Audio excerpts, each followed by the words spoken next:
Premier meeting aérien consacré à l'avion de ligne le plus sophistiqué de son temps. Bon, t'arrives à 100 pieds là.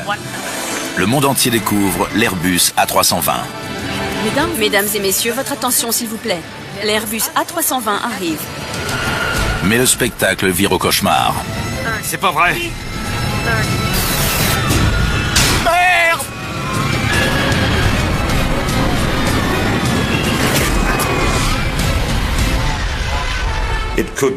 Ça n'aurait pas pu tomber à un plus mauvais moment pour Airbus. Cet accident a été très préjudiciable. La pression sur les enquêteurs est énorme. Pour qu'Airbus se remette de ce drame, l'avionneur européen doit trouver la réponse à une question cruciale. Ça vient du pilote ou de l'avion? «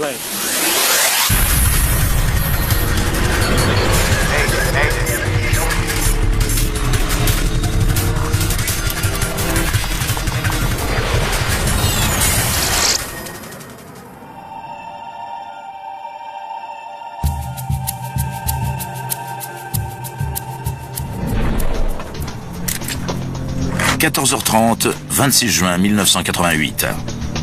Un vol charter inhabituel s'apprête à décoller de l'aéroport Bâle-Mulhouse. Roger. Anti-ice. Michel Asseline est un des pilotes les plus expérimentés d'Air France. À seulement 44 ans, il dirige la formation des pilotes sur le tout nouvel avion de la compagnie, l'Airbus A320. Ce n'est que le troisième exemplaire à sortir de fabrication et le commandant l'a piloté depuis l'usine toulousaine de l'avionneur 2 jours plus tôt.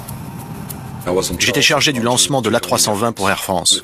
La compagnie m'a demandé d'en faire la promotion. J'avais des discours à prononcer, j'étais constamment à la télévision, dans les journaux. Air Charter 296, pour rouler s'il vous plaît. Pierre Mazière, le copilote, est tout aussi chevronné. Il a invité 2 hôtesses de l'air en congé à participer à ce vol exceptionnel. En effet, l'appareil doit effectuer un survol à basse altitude lors d'une manifestation aérienne. Chose rare pour une participation à un meeting, il y a 130 personnes à bord. Ces passagers n'ont pas de bagages, et pour certains, c'est la première fois qu'ils prennent l'avion. Il y a même des enfants, comme Mariama Barry, âgée de 7 ans, dont certains ne sont pas accompagnés par leurs parents. Après le meeting, ils feront un vol touristique autour du Mont Blanc.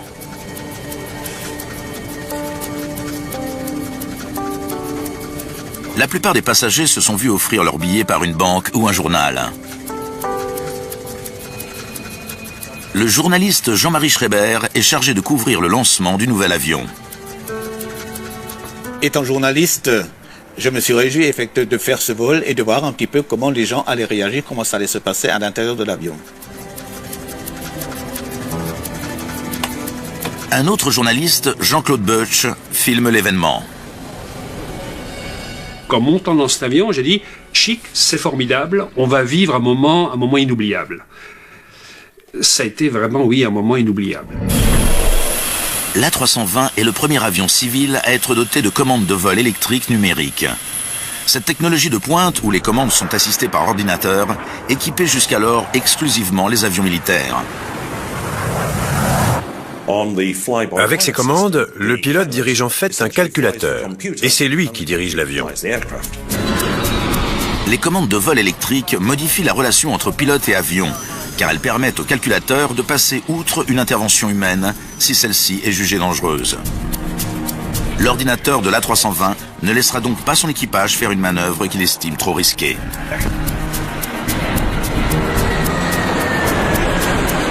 Airbus est le premier à installer cette technologie sur les avions civils. Le consortium européen espère ainsi prendre l'avantage sur son rival de toujours, l'américain Boeing. À l'occasion de cette première démonstration publique, l'avionneur joue gros. Bien, t'expliques ce que tu fais comme vitesse, altitude. Bon alors, décollage, virage à droite, et tranquillement on va chercher notre truc. On voulait montrer ce que cet avion pouvait faire. Est-ce qu'on voulait frimer? Pas vraiment. On voulait faire du bon boulot et on était sûr d'y arriver. Dès qu'on l'a formellement identifié, on sort la tôle jusqu'à vol étroit. On fait un passage à 100 pieds, train sorti, et là, tu me laisses faire. Je t'amène en Alpha Max. Je l'ai fait 20 fois.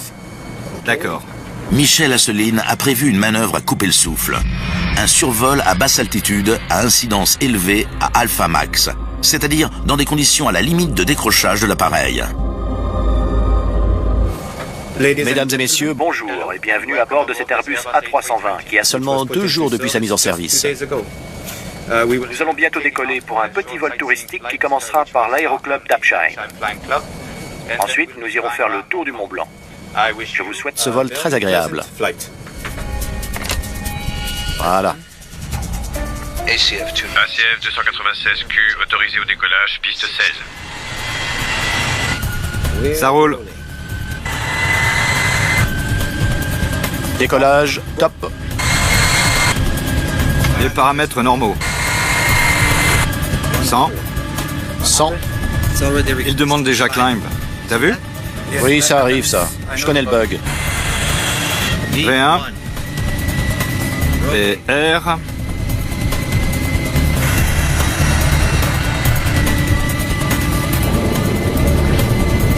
Train rentré, volet 1. Checklist après décollage est terminée. Le vol jusqu'à l'aéroclub d'Apsheim, où se déroule la manifestation, ne durera que 5 minutes. Le meeting aérien est le temps fort de l'été 88 dans cette petite localité alsacienne. Le meeting, c'était quelque chose, comment dire, qui drainait plus de 5000 personnes. Donc il y avait un intérêt de la population important. L'aérodrome est si petit que ses coordonnées ne figurent pas dans la base de données de navigation de l'avion. Les pilotes doivent donc le repérer de visu. T'es à 8 nautiques, là tu ne devrais pas tarder à le voir. Voilà l'autoroute. On va laisser l'autoroute à gauche, hein? Il est non, à droite de l'autoroute. Il est légèrement à droite de l'autoroute.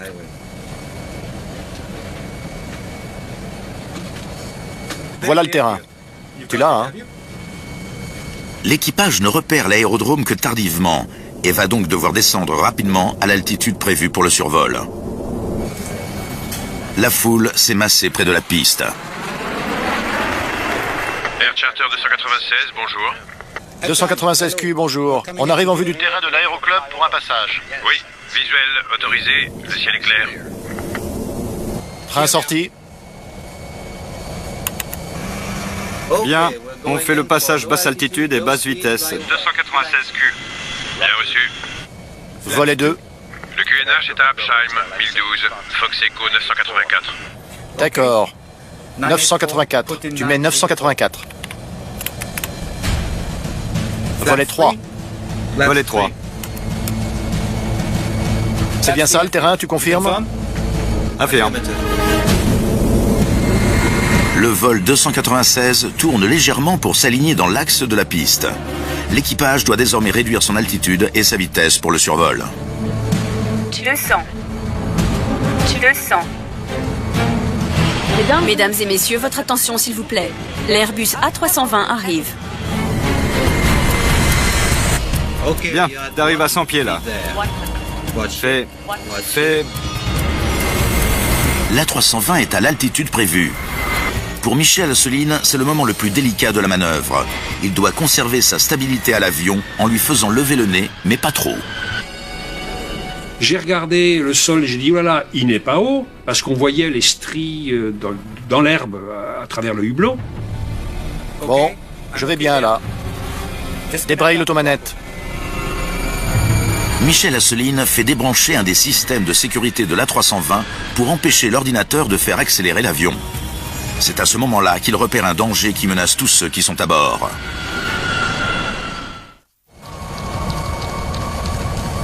Le survol à basse hauteur et basse vitesse conduit en effet l'A320 droit vers une forêt. Toga, SRS. Michel Asselin pousse la manette des gaz à fond et tire sur les commandes pour faire remonter l'avion. Mais l'appareil continue de descendre. C'est pas vrai! Merde! J'ai commencé à voir par le hublot des branches d'arbres.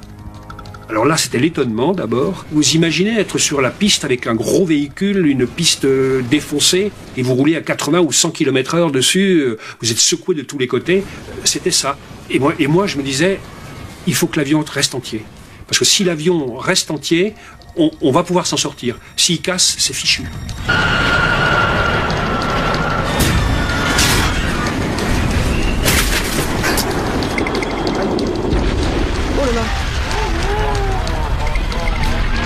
L'aile droite qui est remplie de carburant est arrachée et le feu prend instantanément.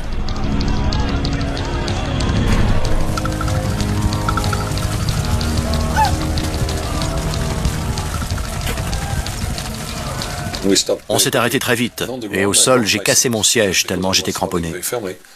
J'ai vu des flammes de tous les côtés. Autour du poste de pilotage, elles montaient à 20 mètres de haut, et de la fumée arrivait de partout.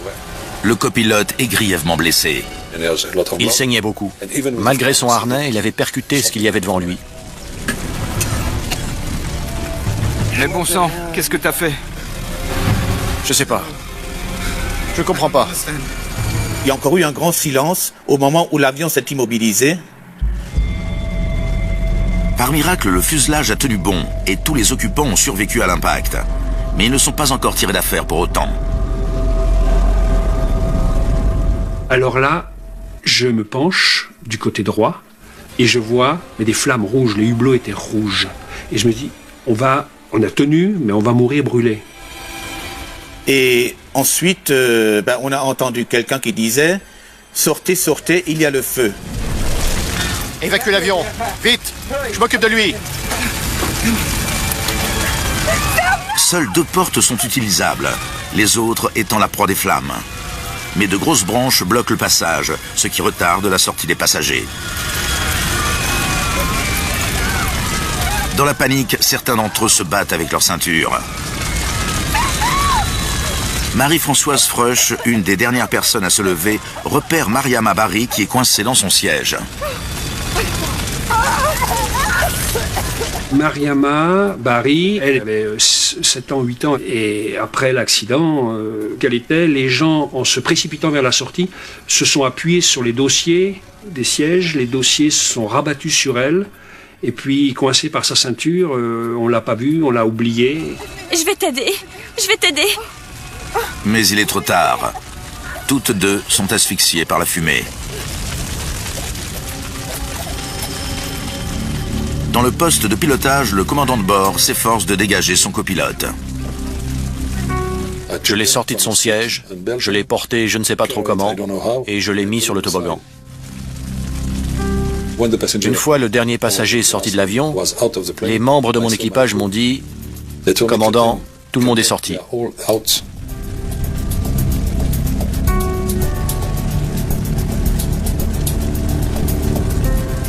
Je n'en revenais pas. Mais le personnel navigant commercial s'est trompé. Tous les passagers ne sont pas sortis.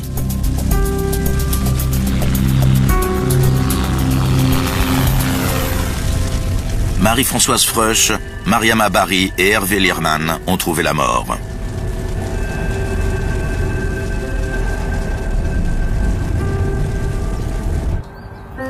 Ce drame humain est aussi une catastrophe sur le plan commercial pour l'avionneur.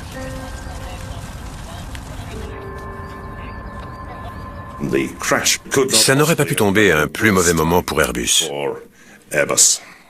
L'avionneur présentait un avion de conception nouvelle et un des principaux arguments de vente, c'était qu'il atteignait un degré de sécurité sans précédent.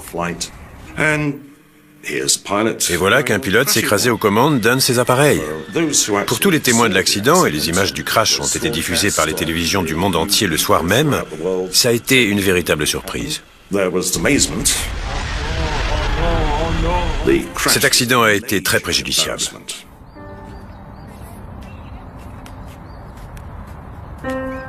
Les experts du bureau Enquête Accident arrivent sur les lieux quelques heures après le drame, avec pour mission de découvrir pourquoi ce vol s'est soldé par une tragédie.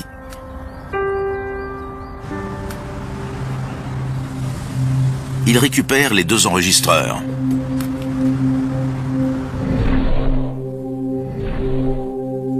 Claude Béchet préside la commission d'enquête. Ça vient du pilote ou de l'avion? Voilà ce qu'il faut établir. Comme les pilotes du vol 296, il travaille pour Air France et il est commandant de bord, une double casquette inhabituelle pour un enquêteur mandaté par l'État. À l'époque, j'étais encore pilote de ligne. Je me trouvais à New York au moment de l'accident et j'ai reçu un télégramme me demandant de revenir à Paris le plus rapidement possible. En plus des enregistreurs, les enquêteurs disposent d'un élément exceptionnel.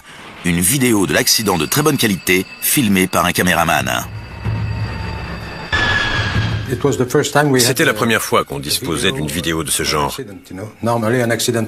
Généralement, un accident survient au milieu de nulle part, où il n'y a personne pour filmer. Sur ces images, on voit clairement l'avion voler jusqu'à la lisière des arbres en bout de piste.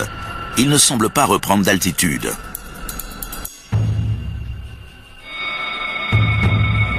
L'enregistreur phonique apporte lui aussi des indices déconcertants. Toga, SRS. C'est pas vrai. Merde! À l'évidence, l'équipage ignorait qu'il y avait un obstacle en bout de piste, ce qui déconcerte les enquêteurs. Comment une forêt a-t-elle pu prendre un équipage au dépourvu ?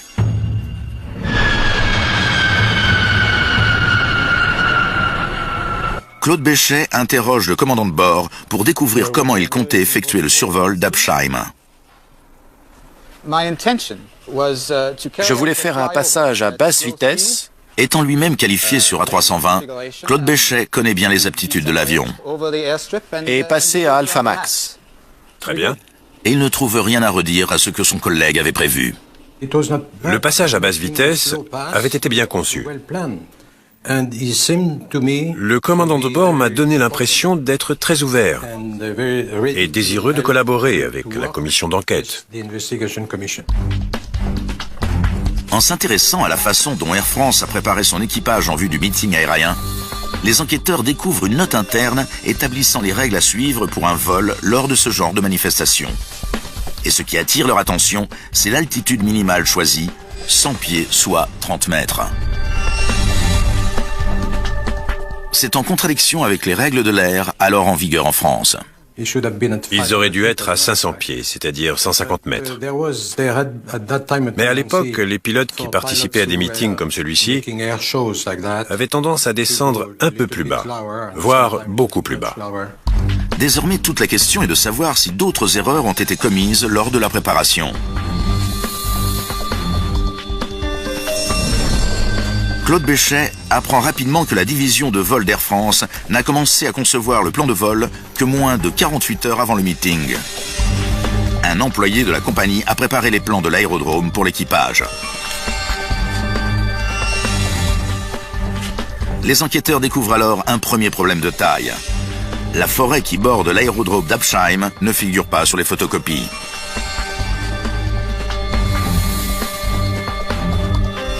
Et l'employé qui a dressé le dossier de vol n'a pas pu en discuter avec l'équipage. Vous aviez une carte de navigation ? En interrogeant Michel Asselineau, le président de la commission découvre que les pilotes ont eu peu de temps pour se préparer. Voilà le dossier de vol. C'est très inhabituel en vue d'un meeting aérien. Mon copilote m'a dit qu'on ferait un vol circulaire autour du Mont Blanc et 2 passages à basse hauteur au-dessus d'un petit aérodrome, Absheim. Pour lui, il n'y avait rien de spécial, donc pour moi, c'était un vol normal par une journée normale. La préparation de vol était incomplète. L'équipage n'avait pas été briefé par les services intéressés. Sur les lieux du drame, les enquêteurs font une autre découverte. Ils mesurent la hauteur des arbres que l'avion a heurtés. En moyenne, elle n'est que d'une douzaine de mètres. Ça soulève une nouvelle question d'importance. Comment un Airbus censé être à 30 mètres au-dessus du sol a-t-il percuté ces arbres ?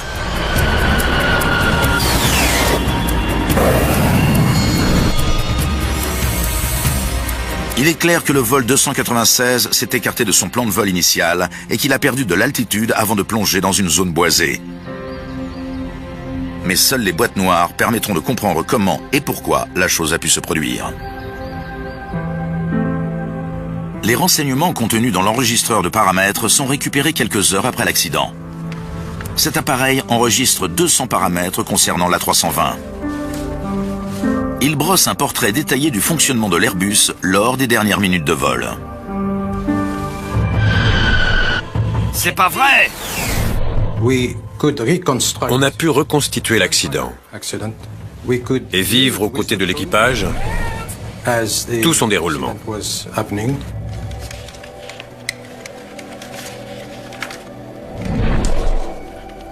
Deux points importants se dégagent de la masse des données. Premièrement, le vol 296 n'a connu aucun problème mécanique. Deuxièmement, l'A320 a suivi une trajectoire bien différente de celle prévue initialement. Au lieu de se maintenir à une vitesse R et à une hauteur stable, l'avion a ralenti et a perdu de l'altitude en effectuant son passage. Lors du survol de l'aérodrome d'Absheim, l'aéronef volait à 112 nœuds, la vitesse minimale à laquelle il peut se maintenir en l'air.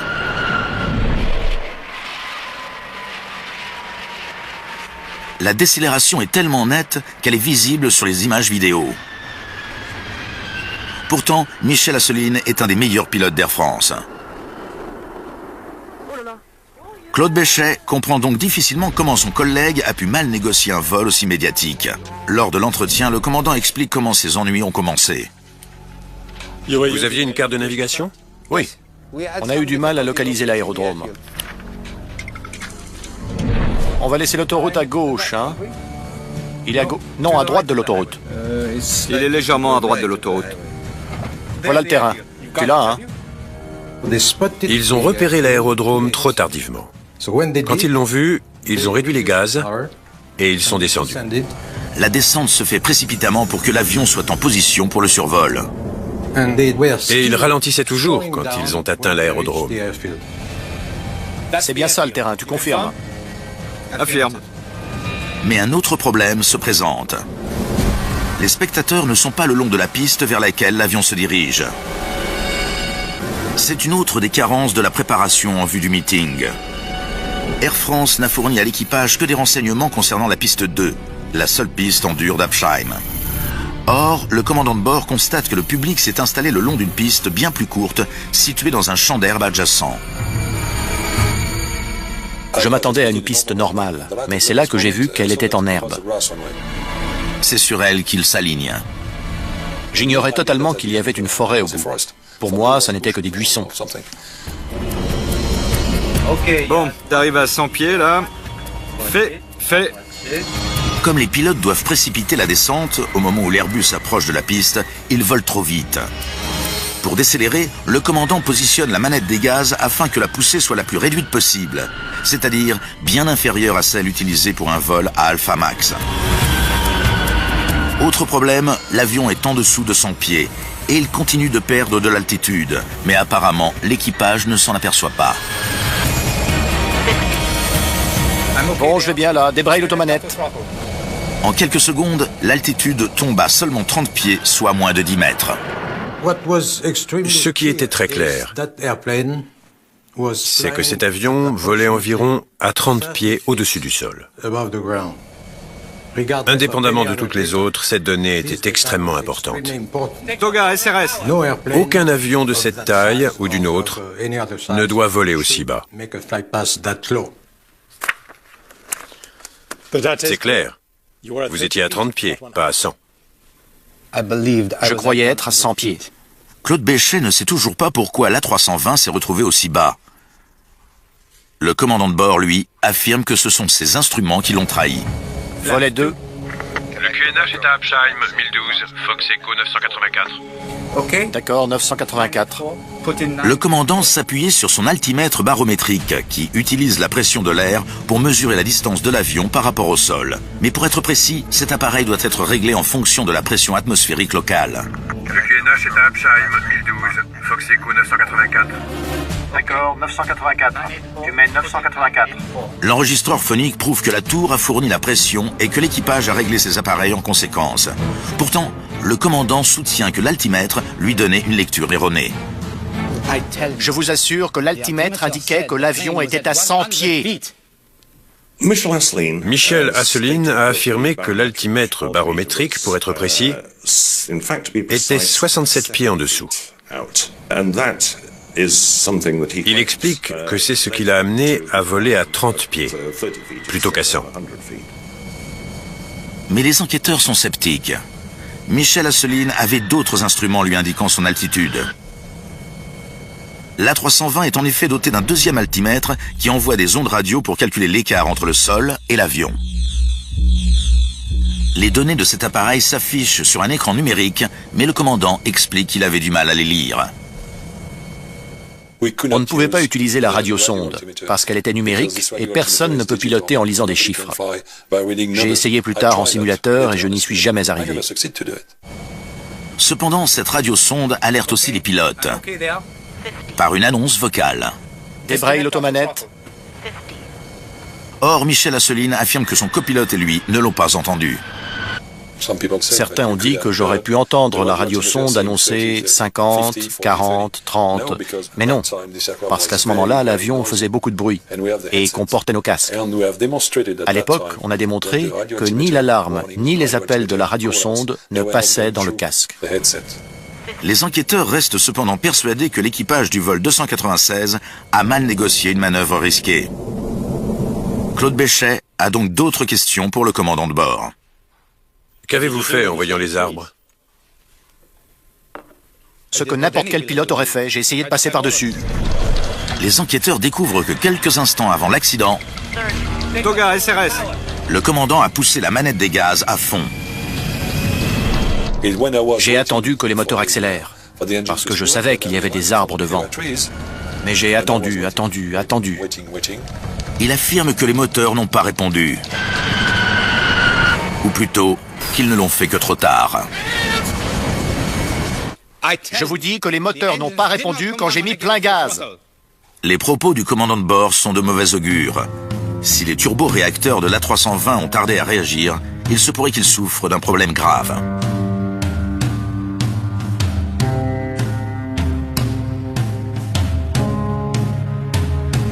Michel Asselin est convaincu que les moteurs n'ont pas répondu assez rapidement. Et il décide d'en apporter la preuve. Il découvre un document d'Airbus signalant un défaut de l'A320. On peut y lire que le régime moteur peut stagner à basse altitude, ce problème étant provoqué par un écoulement d'air faible. Et lorsque ça arrive, le moteur ne peut pas accélérer. Pourtant, les enquêteurs ne constatent aucune défaillance de ce genre dans les paramètres concernant l'avion. Toga SRS. Lors des 5 secondes qui ont suivi la remise des gaz complète, les deux moteurs de l'A320 ont commencé à accélérer et à délivrer une poussée de 84% N1, soit presque la puissance maximale, juste avant que l'avion ne percute les arbres. Quand on passe de ralenti à plein gaz, on a l'impression que rien ne se passe pendant quelques secondes. Puis, la puissance augmente. C'est normal. C'était exactement ce qui était prévu par la certification de l'avion. Les enquêteurs sont de plus en plus convaincus que les moteurs n'ont pas connu de défaillance. Et ils trouvent un nouveau moyen de le vérifier. Sur la vidéo, on entend distinctement l'accélération.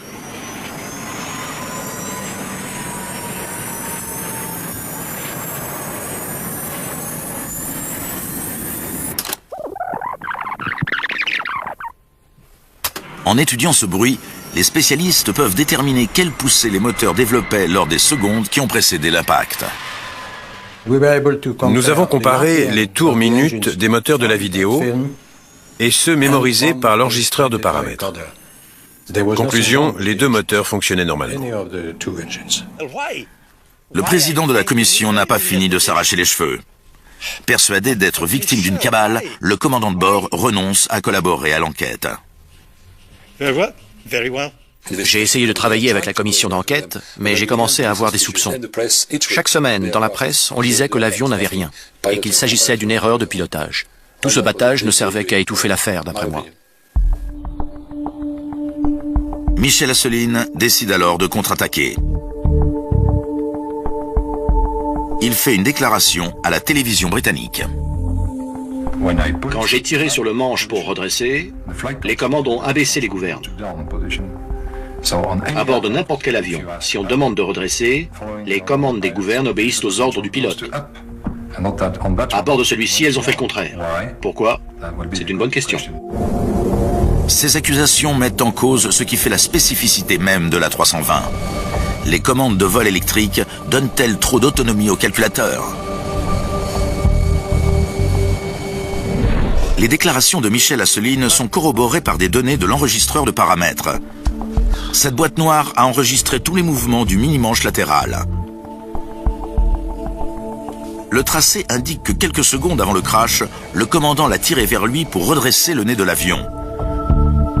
Quand les enquêteurs comparent cette courbe à celle du comportement de l'A320, ils sont déroutés. Il dit vrai, la gouverne de profondeur s'est abaissée. Dans les secondes qui ont précédé l'accident, les pilotes ont vainement essayé de redresser.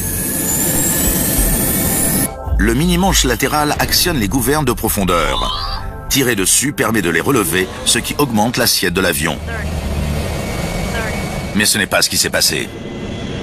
Une des bizarreries de cet accident a été révélée par l'analyse de l'enregistreur de paramètres. Au cours des dernières secondes, avant le choc contre les arbres, le pilote a tiré le mini-manche latéral vers lui aussi fort que possible. Mais les gouvernes ont pris une position qui a fait baisser le nez. Michel Asselineau pense que la descente de l'avion a provoqué une réponse automatique des calculateurs de vol. À son insu, il a fait descendre son avion à 30 pieds du sol, train d'atterrissage et volet sorti. Les enquêteurs se demandent donc si l'ordinateur n'en a pas conclu que l'avion allait se poser et pris les mesures en conséquence.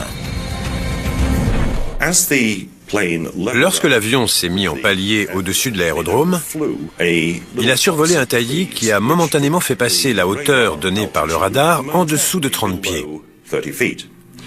Ça a pu suffire à faire basculer le système de commande de vol en mode atterrissage. Il est possible que, contrairement à ce que Michel Asselineau lui a ordonné de faire, l'ordinateur ait fait baisser le nez de l'avion en vue d'un atterrissage.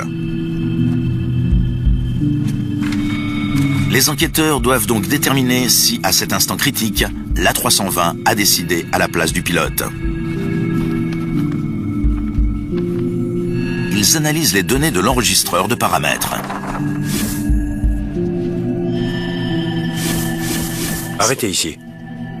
Mais c'est une déception. L'avion était-il en mode atterrissage? L'enregistreur ne peut apporter aucune réponse. Les équipements de l'A320 sont tellement sophistiqués que l'enregistreur ne peut pas garder la trace de tous les paramètres de l'avion.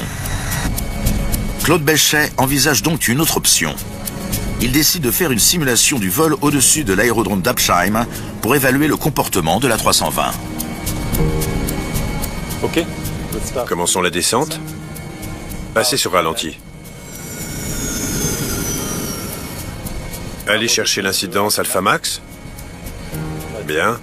Doucement. J'ai mis en scène l'accident, mais sur la piste la plus longue à Toulouse. Altitude 40 pieds, 35 pieds. On la refait à l'identique. L'objectif est donc de descendre à 30 pieds. Redressez légèrement pour vous mettre en palier. Maintenez.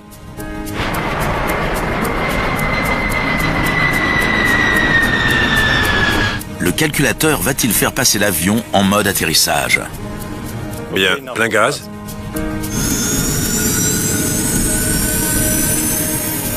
Vous avez entendu? Alpha protection.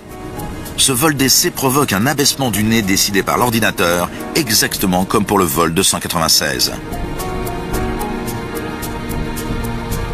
L'avion n'a pas basculé en mode atterrissage. Le survol a en fait activé un des principaux systèmes de sécurité de l'A320 pour le protéger d'un décrochage. En raison du trop faible écoulement d'air sur les ailes, voler lentement avec une assiette très cabrée peut provoquer une perte de portance. L'ordinateur de bord de l'A320 a donc été programmé pour rabaisser le nez de l'avion en cas de risque de décrochage. Ça signifie qu'en théorie, tant que le système de commande de vol est opérant, le pilote ne peut pas faire décrocher l'avion. Claude Béchet en conclut que l'ordinateur de bord a bel et bien négligé l'injonction du commandant de bord, mais que ce faisant, il a empêché l'avion de décrocher et donc de s'écraser juste avant la forêt.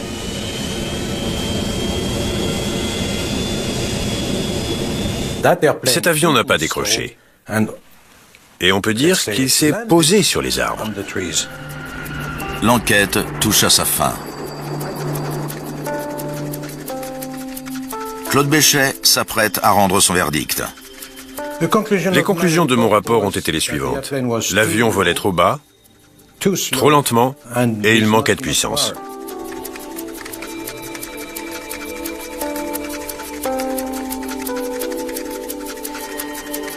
Pour Claude Béchet, ce rapport final clôt l'enquête sur la tragédie d'Absheim. Pourtant, l'affaire est loin d'être classée. La justice doit rendre son jugement concernant le commandant Assouline.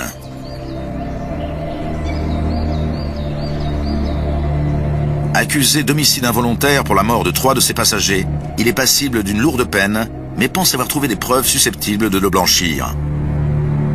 Il est persuadé que les boîtes noires ont été trafiquées pour dissimuler des défauts des commandes de vol électrique de l'Airbus A320.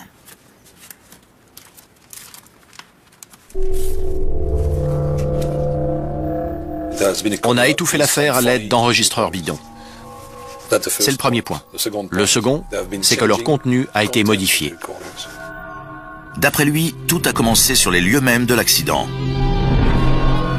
Un employé de l'administration française de l'aviation civile a été pris en photo au moment où il emportait les boîtes noires. Ce sont ces mêmes boîtes qui sont présentées comme pièces à conviction au procès de Michel Assouline. Pourtant, elles n'ont pas le même aspect. J'ai l'occasion de voir les boîtes noires, celles qui sont aux mains de la justice. Mais quand je vois l'état dans lequel elles étaient, c'est des vieilles boîtes pleines de rayures, avec de la poussière, la peinture écaillée. Je dis, mais attends, ça peut pas être des boîtes du crash de l'avion qu'on avait, était tout neuf. Il dit, c'est pas les bonnes. Le commandant engage un institut de criminologie suisse pour comparer les deux clichés. Conclusion, il ne s'agirait pas des mêmes enregistreurs. Cette accusation, Claude Béchet la rejette. Pour lui, elle est tout bonnement scandaleuse. Le but était de prouver que les bandes avaient été trafiquées. Mais pour nous, c'était incompréhensible. Parce que tous les experts en matière d'enregistreurs savaient que c'était physiquement impossible. Pourtant, un expert n'est pas de cet avis. Ray Davis a dirigé le service de décryptage des enregistreurs de vol de l'AAIB, l'homologue britannique du BEA. Il a été embauché par la télévision britannique pour étudier le travail des enquêteurs français. Ça m'a ouvert les yeux dans la mesure où, avant de lire le rapport, j'avais une idée complètement différente des causes possibles de cet accident. La lecture de ce document a fait apparaître tant d'anomalies et soulevé tant de questions que j'ai complètement changé d'avis. Ray Davis découvre des éléments susceptibles d'innocenter Michel Assouline. Il soulève des questions à propos du moment où l'équipage a mis les gaz pour essayer de passer par-dessus les arbres. Toga, SRS. En étudiant les données des boîtes noires, le Britannique découvre une incohérence curieuse. Les enquêteurs du BEA ont synchronisé les boîtes noires avec une transcription des échanges avec le contrôle aérien. Ray Davis épluche les derniers échanges entre l'aiguilleur du ciel et les pilotes avant l'accident. D'accord, 984. Tu mets 984. Cet échange a été enregistré par le contrôle aérien et par l'enregistreur phonique de l'A320. Le QNH est à Absheim, 1012, Fox Echo 984. D'accord, 984. Tu mets 984. Ray Davis constate qu'il y a un décalage de plusieurs secondes entre les deux.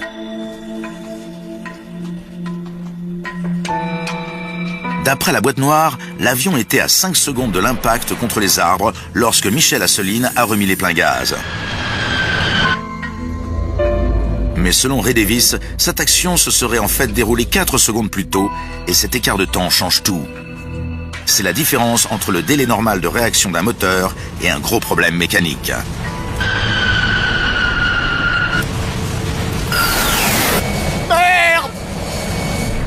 Michel Asselin affirme qu'à cette occasion, le délai a été plus long que celui auquel il s'attendait. En fonction du côté du débat que vous choisissez, à savoir si, oui ou non, le délai de 4 secondes de l'enregistreur de paramètres est réel, soit c'est un idiot, soit il dit vrai. La justice française ne croit pas que Michel Asselin dise vrai. Après plusieurs appels, il est condamné à 10 mois de prison pour homicide involontaire.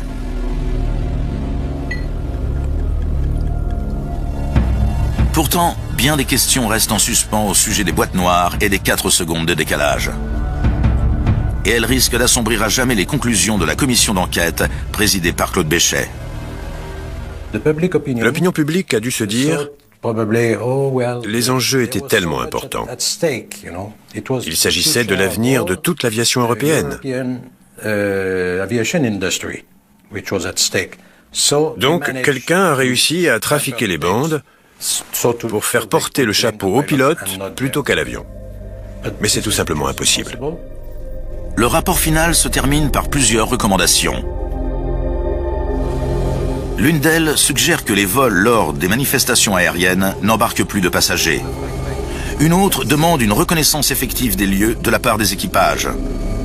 La commission demande également la vérification de la conformité des règlements internes des compagnies aériennes avec la réglementation officielle au sujet de l'altitude.